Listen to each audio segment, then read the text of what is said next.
Zinsisi TV.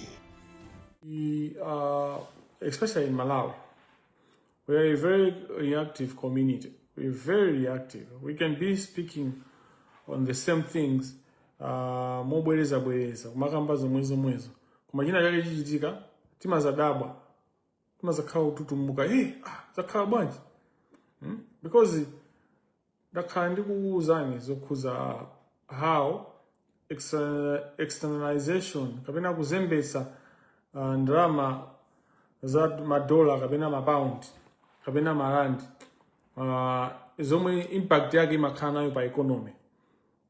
Koma zimatengedwa kuti angokamba chani and then fuel wakwera uyankhuleko za fuel ndikamamba za corruption. I'm discussing the impact of corruption it is into kukwera kwa fuel, which at international level pa misika ya mafuel amene akuyenera kukwera komano impact imafirika depending on the buying power ya anthu.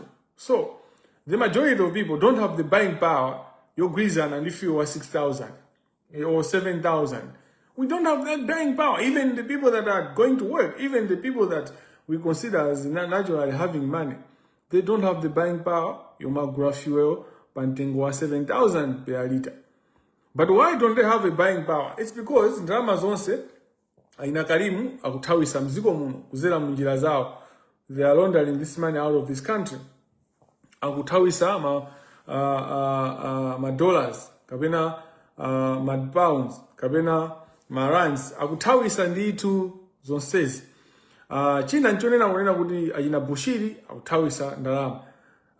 West Steel achina mpinganjira nditu kandi banki yokhazikika bwinobwino yokhazikika bwinobwino imene akutani akugwisa ntchito ndikumathawisa ndalama za maiko ena.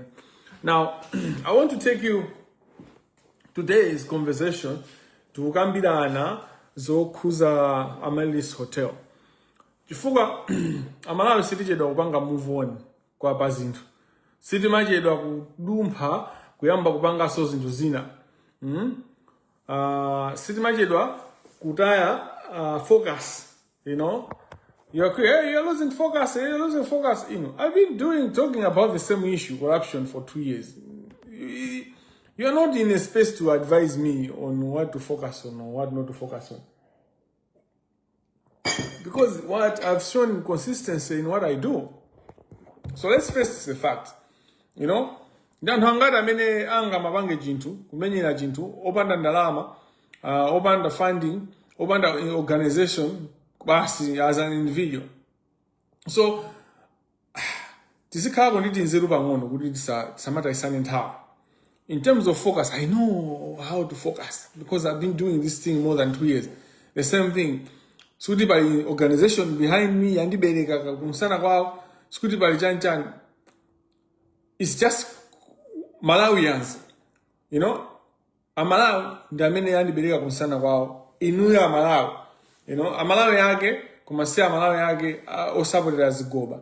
And what we need to do is we sort tiatuluke amalawi mena njawa. Kuma tiatengi kwa tsuga, mena Bushiri, mpinganjira ndi akalimu, akumatsukira ndalama zawo zokuba. Tiasuke so amalawi osapotera zigoba, kuti amvese so that they should work with us. Because dikamati this is our country. It's not a country of the educated only or the enlightened. So it means that sometimes is educated because ena makhala offended quickly. Tikamani nati dziko lili ndilatu, si dziko la anthu okhawa amene ali ozindikira, kapena amene amvetsa zinthu. Amene susana amvetse zinthu, dziko lili ndilawo ndithu. Amene so ozindikira ndi oti zinthu atulo nawonso ndi Malawi ino ndiwawo. Ndi ife yoti ndi udindo onena kuti pamene tikupita chitsogolo onsewa asoti achape tiasuke tamenye mambama azuke, wake up, whatever we can do kati atire mazi ozizira. They should wake up, we should move together. Lero ndi bonus issue to our issue ya Amelis, ndi issue ya yomwe ndayamba kuyikamba Monday, yomwe ndipitizabe kumuyikamba. Friday ndiyofunikira kuti timvetse kunena kuti individual businesses are at stake. Individuals, as we are, is also at stake.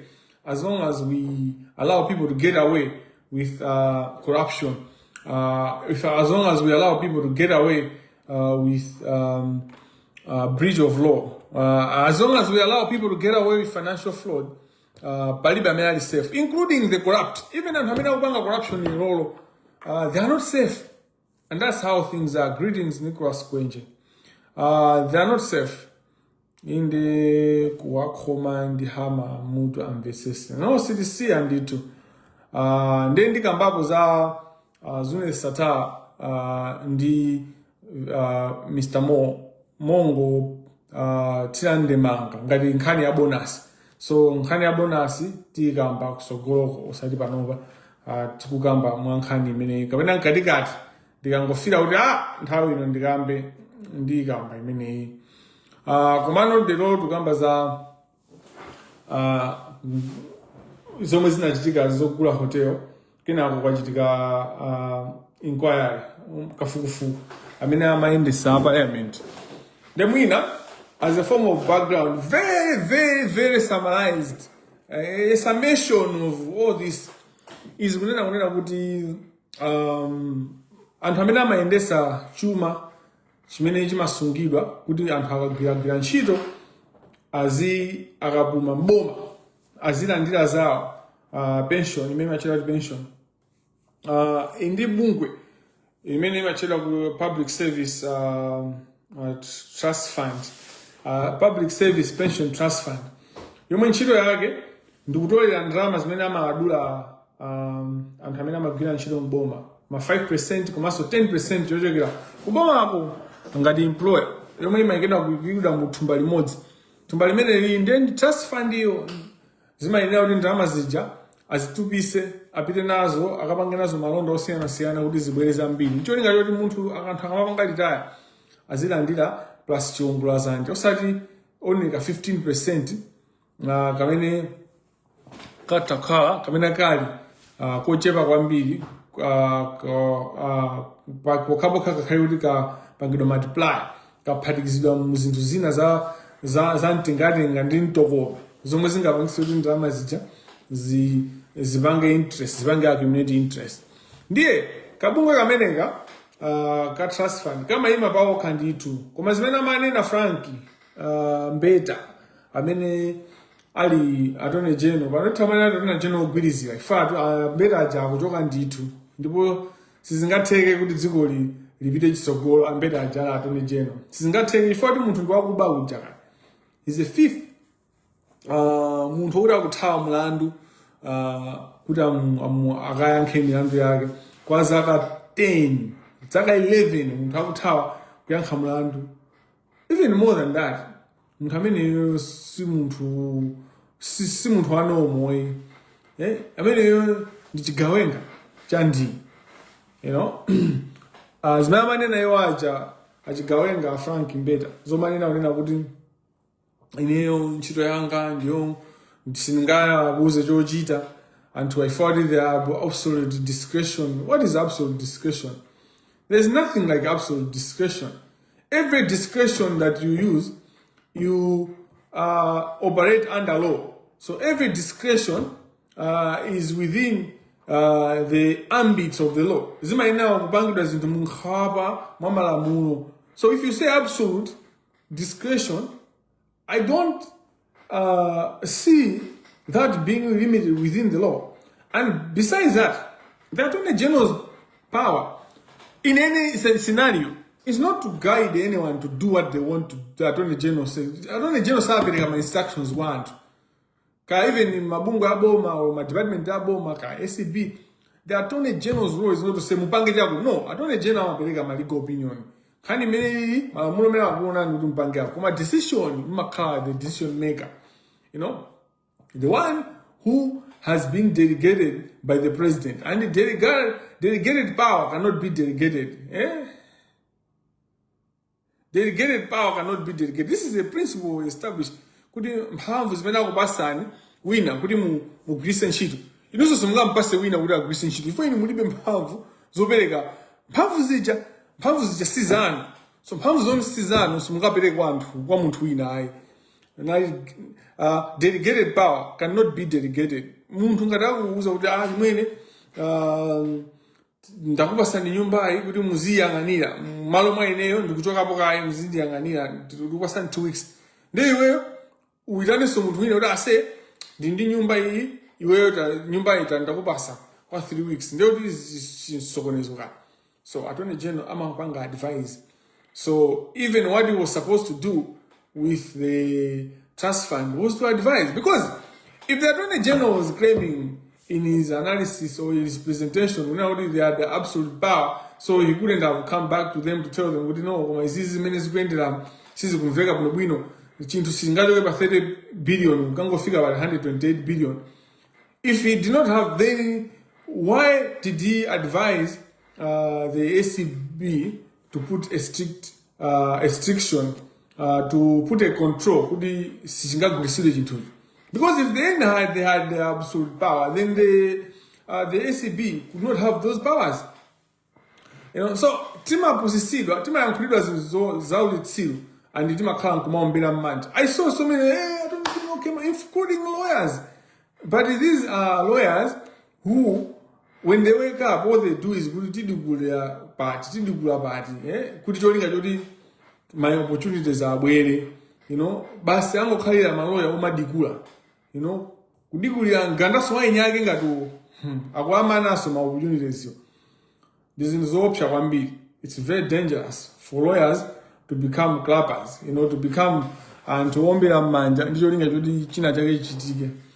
I'm struggling with the light because my glass ena just I'll go back to get new glasses. I'll see. Maybe it might take 2-3 days, but I'll get new glasses. What was I talking about? Kuombera manja gule chifukwa choti mukufuna kudyapo. Kandi na lawyer, kandi na accountant, kandi chani. Mukaona bwino pankhani imene ya Amanis Hotel. Muona unena kuti chimene chinachitika ndi ichi. Azamba ndi anzawo, tikanena azamba ndikuti Achakwera anali momo, akaponda mgagaja anali momo, anapeza njira yobera ndalama mboma. Koma chifukwa cha kumbwambwana, boma limene chanali lombwambwana, kumbwambwana kwawo kuja kunapeza kuti mpaka na chisankho chachitikira, anthu aja samadziwa kuti akutuluka mboma. If you don't say to Malawi, we knew that these people are going, because how many times did I write on my page? On my page, I asked Achakwera akufuna second term. To do what? I asked this question, and I asked this question angrily. Mokuya kuti Achakwera kuti afuna so muma kuti azika tani mumboma afuna so te mwina 5 years ina kuti azitani angopera to Malawi. I asked these questions. I question to say kuti mukamati boma ndiro mweni mukuthandoza jani. And in manena amena kuti I said these things. I've said repeatedly kuti tikanena kuti Achakwera sazawina doesn't necessarily mean kuti anthu sazamvotera. Anthu ena ake azamvotera ndithu koma azaluza.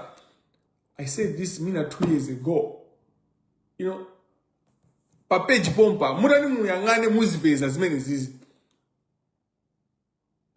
Anthu ena akamabwera lero kumazanena kuti anditi manena zimene zosati muchigoba. Amazana kuti koma kuti MCP jani nagwesa ndine. Iwe zimene zozaziuza anthu otena kuti osazindikira ndi azikhala koma inuyo uzindikira pabeji apapa muwena uzikukhala uzindikira. Mukawerenga tambasula t-shirt yo timalizise kuwerenga. It's abolish death penalty. Sinkhani yaitali abolish death penalty. Anthu akuvutika mota azimvesera. Kana uzikubusani zimene tikuyankhazi mpeze kuti simukumva kuti tikuti chani. Famba mafuna kuwerenga t-shirt. Mukawerenga Yohane 14. Mumapeza kunena kuti ophunzira ake Ambuye Yesu aenda Ambuye Yesu. Ambuye Yesu akunena kuti ineni tiyeni kumene ndikupita mukuziwa wako. Thomas anati Ambuye Yesu kumene mukupita situkuziwa, nditiziwa bwanji njira. Ambuye Yesu anati njira yopita kumene ndikupita mukuziwa, ndati Ambuye kumene mukupita situkuziwa, nditiziwa bwanji njira. Ambuye Yesu akunena kuti ine ndi moyo ndi choonadi ine ndine moyo ndichoonadi ndichani ka ndikuwala ine ndine moyo ndichoonadi ndipo palibe amene angaze kwa Atate kupatula kuzera mwa ine. Other than that, ambuye sauzanena unena kuti za Atate kuzafotokoza propaganda kono Philip wazafusa Atate ambuye tioneseni Atatewo simukumpetsera ndi nthawi zina zake anthu timatha kukhala ndi zinthu information umakhala nayo zinthu maziziwa koma osamvesera olo kumvesera kukhala tulo basi, you know. Most of us amakhala kuti sitimapanga observe zinthu mene zimayendera and zinthu mene zimayendera zimatidusa. So manena za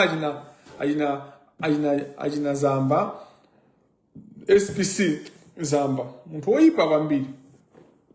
Zamba information imene ndinayo ya Zamba, I just wonder kunena kuti Zamba sana mangidwe chifukwa chani, sali kundende chifukwa chani.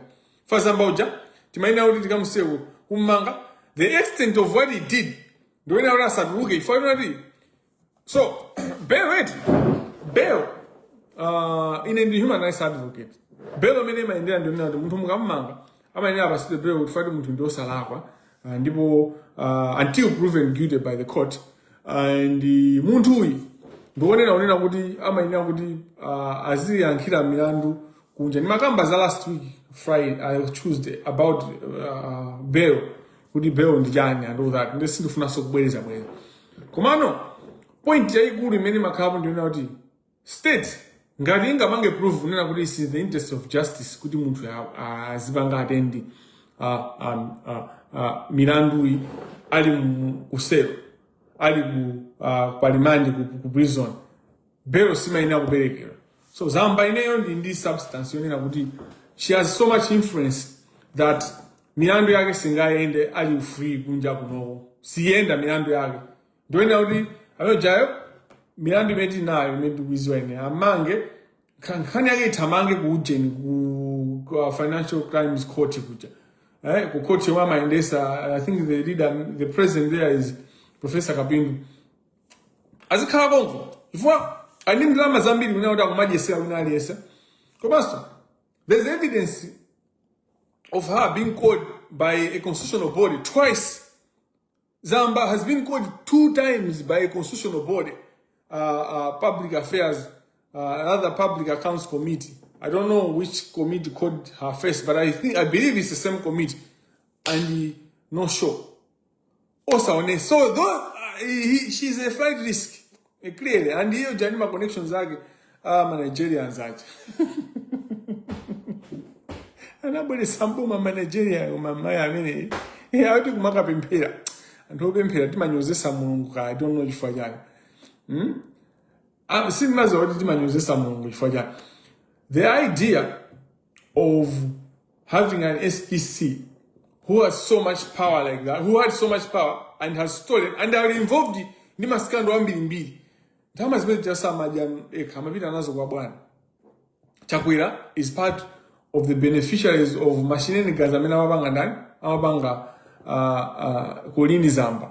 And this is not a joke. And this is not even hidden. There is so much evidence. My deals, my chaos, my body. Zamba is involved. There are communications. There is a trail, paper trail. Ya Zamba. Aubanga my decisions of pushing people. Pressure mene imajidiga mu Amaris Hotel deal ku pension fund. That was the order of the day behavior. So mugaona pension fund muja conversation when they were doing that investigation, when they were questioning people.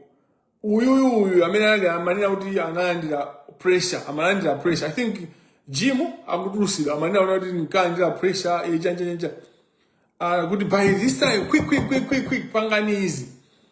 You will see that pressure manager Zamba sama bereka kukaguja ndikuti kwesikomu anaindi ma pressure kama ya water ma board ose wa Zamba basi chinali chimuntu choyipa chofuna kuti chisina ntole chitolere pena pali pose chinzimayi kuma chopanda umayi kuti kukhala nzimayi lusi umayi pali azimayi ambirimbiri amene pali azimayi rather amene alibe umayi ndi muntu mlera khungwa osamala wina aliyese. You should have that heart to take care.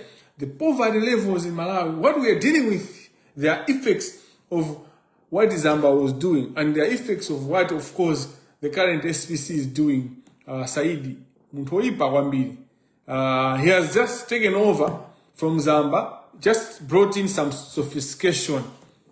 He has just brought in some sophistication. In terms of the agenda, Yoguba, the agenda, Yotolera, Gulandira, Alandira, Mambiri, Justin Saidi. And we know, he knew Justin Saidi. So, Mukamakawe, Mamuna APM, Mumakabasi, kufuna kuchinjiriza antu, sizingategi, and you are dented. Justin Saidi. The new SPC, SPC, Ali officer Chanchani, the Muntu, you know, he doesn't wish well this country. He cares about himself and his cronies, and some systems, and all that. This is reality. Just do an investigation on him. Now, when you look at Mzamba,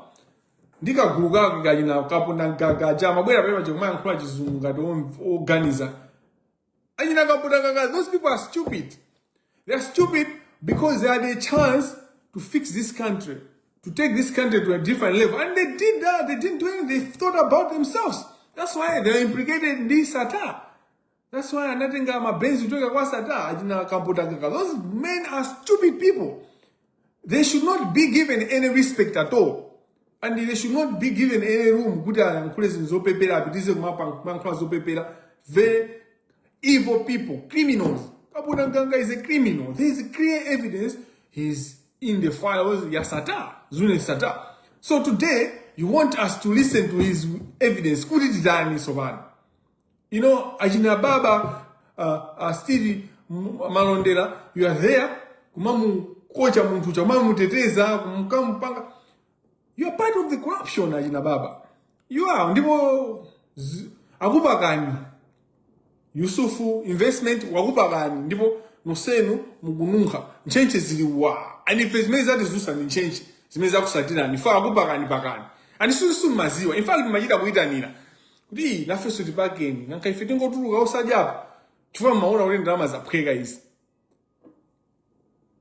We have trusted you as MPs to do the job for the country. Inu maonapo opportunity yanu. You have thought about yourselves. And you are trying to write a fake report. You are trying to blame everything on Mzamba and put it in a way where it comes good. Because Mzamba sana way, then we have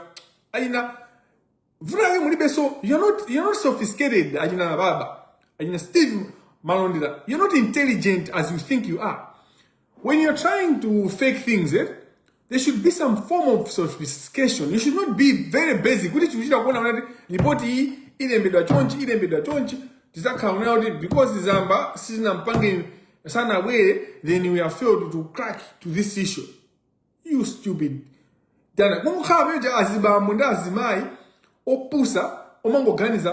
About the bread of today.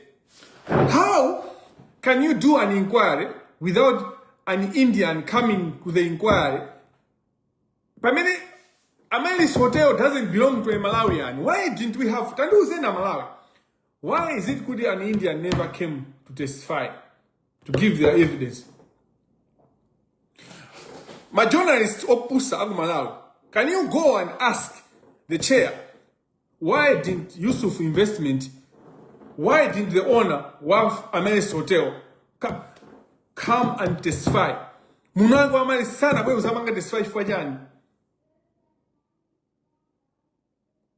And you are there, had to dig a report.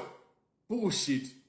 Like, ujitsiru watu, unafika ponena munena muti, we don't even know what we in defense siru as a country. Tima roleana, kupepere sana, pamewaja, Franco Jadnam peperesa. I'm mad now on Malawians. Timpepelese Frankie, timpepelese Amalawi tokatu kati Malawi kupepelese sana. Kumatiteteze amwenye. You don't have pride. Where is your pride as a country? Where is your why are Indians not appearing in committee Mzamba? Why didn't they come? That's how powerful the Indians have become. That country doesn't belong to you, Malawi. And that's what we have to break. As Gen Z, my cry and my anger is good. I don't want people to lose lives. But where we are going, people are going to lose lives. The Guneras Venezuela 1 April 2026. This movement is pro-justice, non-violent movement. But when you engage people, because I've avoided engaging people to go on the streets and all that, because I know the kind of anger that people have, because of the economic pressure that people have, and people don't have hope. And the muntu under hope, ndizopya kumpitisa munsewu.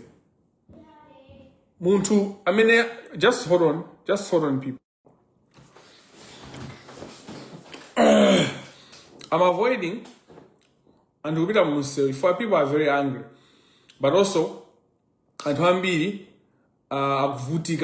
so people might take advantage. Nukapanya mashop, mpanga mashop amwe, kumaso mpaka nukaocha manyumba amwe. I've got my intel, and I've got intel. My intel tells me, people are set. The Indians that have been stealing our money, we know them.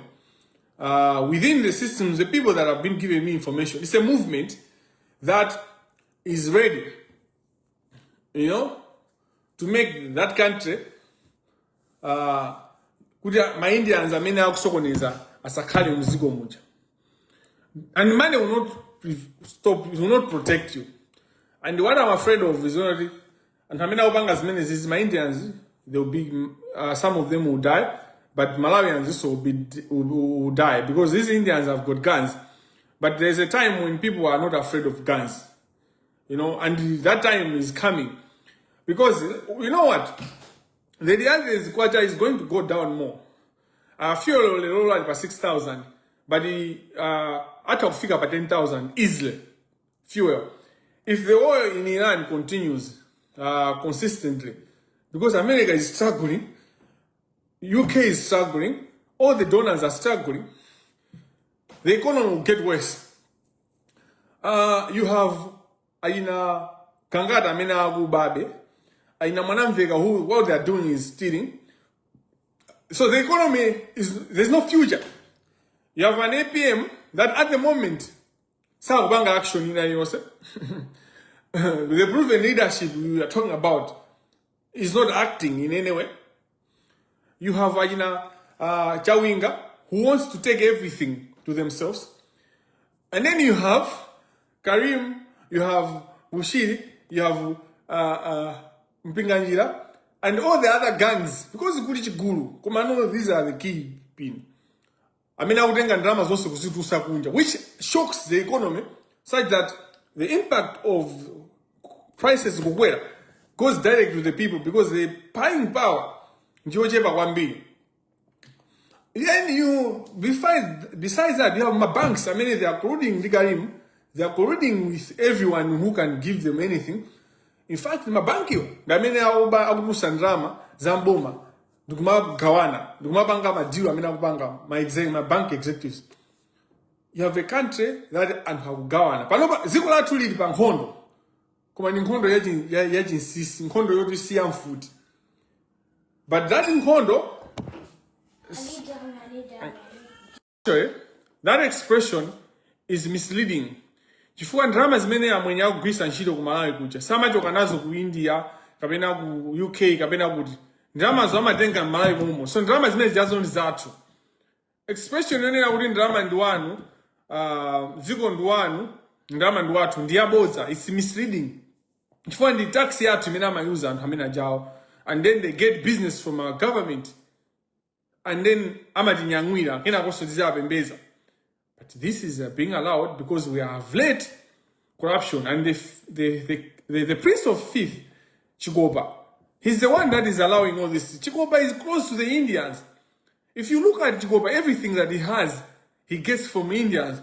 ndalama zake zimene amagwisa kuti muyang'ane phone imene akugwisa achikopa sakuziwa mtengo wake. If you ask the love mo chikopa phone imene akugwisa ntchito amagulira ndi mwenye imangobwera phone yake ya chikopa kuti apite kunja ku holiday chicho samapangira ndi amwenye achikopacha amagulira air ticket chani.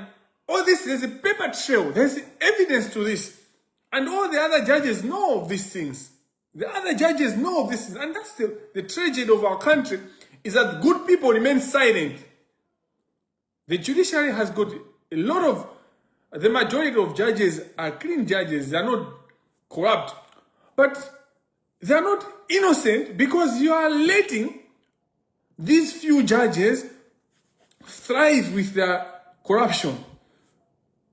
Nkani yafika baba pa point yonena kuti chifukwa chani tapanga inquiry ndikumanena kuti tamaliza kupanga inquiry popanda mwenye kupanga appeal, yet Ameris Hotel is owned by an Indian. Yeah? Wow. Sewero limene limachitika mpalament, that is sewero lenileni. Why didn't we have Karim? Because, okay, Yusuf investment was not an innocent sale. Kuti anangweka ntengo and wawa anyamata up fund. They decided what they wanted to do with their money in whatever way they wanted. Kuti muziwe kuti si choncho. You should trace kuti ndrama zitalowa kwa account zaenda bwanji ndrama. Asi zaenda kuti zili kutiko. Many as it mangasira drama, many zaendera, many zatumizidwa will tell you this is a process of a crime. Nkani ndio pwega tu. Nkani ndio pwega. Drama 90 billion itaikidwa kwa account. Drama zimene zinaenda bwanji. Simple. Zaenda bwanji dramazo. The way the money was handled is more than enough evidence kuti whatever was going there was fishy, kuti panali nditu corruption, panali nditu financial fraud, panali nditu umbava wazaoneni wananu. The Amaris Hotel deal cannot be, inquiry cannot be happening because osaidanidwa. Karim amenewa amabanga externalize ndalama osaidanidwa. Raise Yusuf osaidanidwa. And these things they didn't know, or they didn't have an idea, because I made these things available to the committee. And stop the bullshit. Yonena kuti lembakalata yesuna alipange zawo chitsiru. Munditsoka inu ababa Stevie Malondera. I'm telling you directly. Munditsoka, because you know what is right, and what you're supposed to do, you're doing the other thing. Munditsoka inu ajina know yuli people who wants to come to public ngati kuti mukupanga zono soka koma you know what is right, and you know what is exactly you're doing, and you know how much money is exchanging hands. Munditsoka inu ajina Kaliat ani milandu yambiri, and we know, including human trafficking. Kaliat is involved in human trafficking. This is not a joke. Patricia Kaliat should not be near a public office. She's a criminal. There's evidence of her being involved in human trafficking. There's evidence of her sending people to Ireland, to countries, all these countries. She's implicated. There's evidence of Kaliat kuba mitengo mukhango ya Chikangawa. There's evidence. Company yake kukhala one of the company many yaononga Chikangawa. Chikangawa is no longer Chikangawa. One of the key people that destroyed Chikangawa and Patricia Kaliat.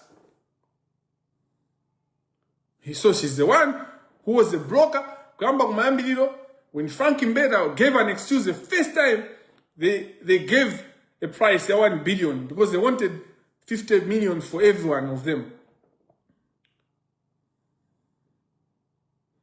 And then before Frank Mbeda was coming, Panani Madilo Ajitikagale, Yusuf has met these people.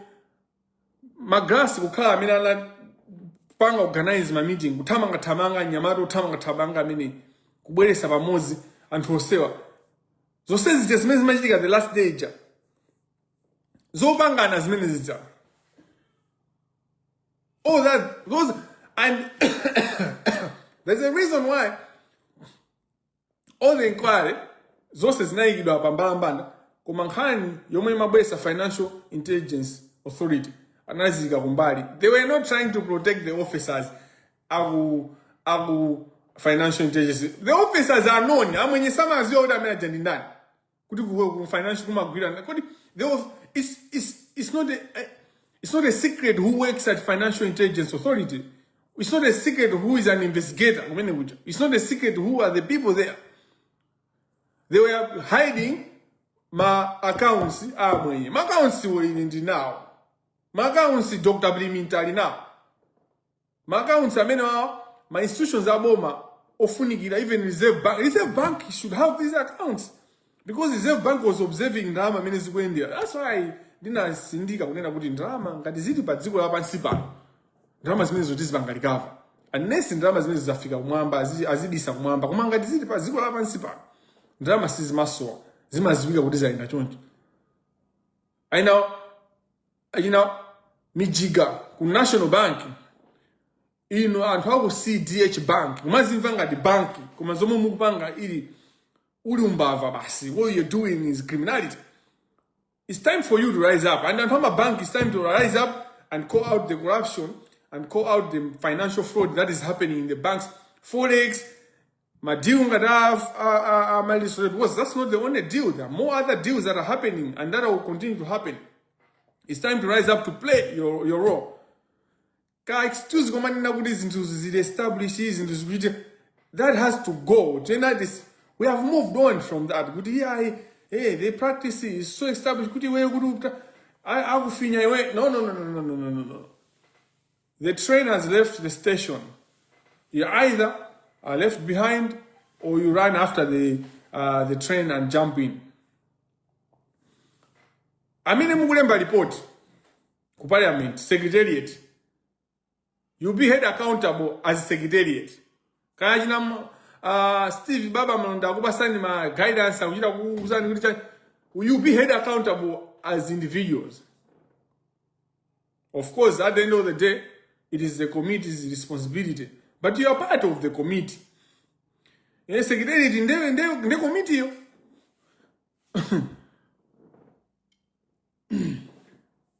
President Arthur Peter Mutharika should now tell us because what the report says will not be an excuse for you for your failure to fix your cabinet, to fix your government, to set a statement way forward. Zimene ndikunena zonena kuti report yomwe kupanga parliament saidalire kweni atidabwise chabwino atitutumuse tidikira kuti atitutumuse atidabwise koma mene zikuonekera sizikuoneka bwino. And there's no hope kuti report itu kayanzeru. How do you have, and what are they going to do? Achakwera grizana report ijaika kanidwa parliament akaibwesa pa floor akaneuta basi in the end afuna kuti ziwalidwe and APM naye akhale ndi chani ndi excuse yomwe sakupangira act kungokhala basi kuti pasachitike chinene chichonse. Koma that's not the time. Zimenezo za mbuyo munthu amapanga zimenezo, not now. In the next 3 to 4 months, in the next 3 to 4 weeks, we are going to share our plan for a demonstration. Yomwe tukaturusa Chief Justice, Deputy Chief Justice, ndi anzawo ose ale ukuba makoti atu. We are cleaning our system. If the government doesn't want to do it, we'll do it our own self. And it is Bangasmene Zizi. We're going to fix our country our own way as citizens in the next 3 to 4 weeks. And there's a reason why I can't share the date. Because then we don't want to put the people on the ground at unnecessary pressure. We want to work within mukutegera watu ndipo as best as we see. Malawi Human Rights Commission, you need to rise up to the occasion. Yes, youth and society, You have been very quiet for a long time on corruption in the legal system, in the justice system, corruption in the judiciary. You have been very quiet. But as we are going, the next 2-3 weeks, Mademo, we depend on you. We count on you. And the coalition of all the NGOs, the youth NGOs, ngati simuwamema anthuwa tiamema outside the structures, and it will be you are muzaja manyasi ndinuyo komanso zizakhala vuto lanu pakazakachitika chaos ina yake. For anthu you have capacity kwapanga control kuti apange behave ndinuyo. Enafe capacity yathu ndikuwayika moto, kwapasa moto, ndikuwazusa, ndikuwauza kuti tiyeni tikachose amadise mukoti chifukwa amadise ndi akuba. And that's what we are going to do, because the systems are protecting the corrupt. So it's our duty tipange munjira yathu ngati ma citizens mmene tingakwanisire. This time around the gun will not scare us.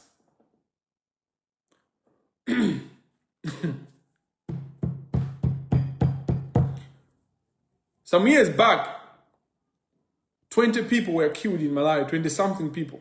The majority being from the northern region. That day, the gun did not scare Malawians. In 1992, 1993, when people were rising up and saying, change, change, change, we want change, we want change, we want change, the gun did not scare the people. Even area then 1958, when people were rising up, it's enough, it is enough, the whites must go. We want our own people to rule this country. The gun did not scare the people. Where we are going, it's better to have a chaotic chaos than the organized chaos. Because Malawi is living within an organized chaos. Chaos, organized chaos. What we need now, I think we need chaotic chaos. And that's the theme and the direction of where we'll be going. We'll be going towards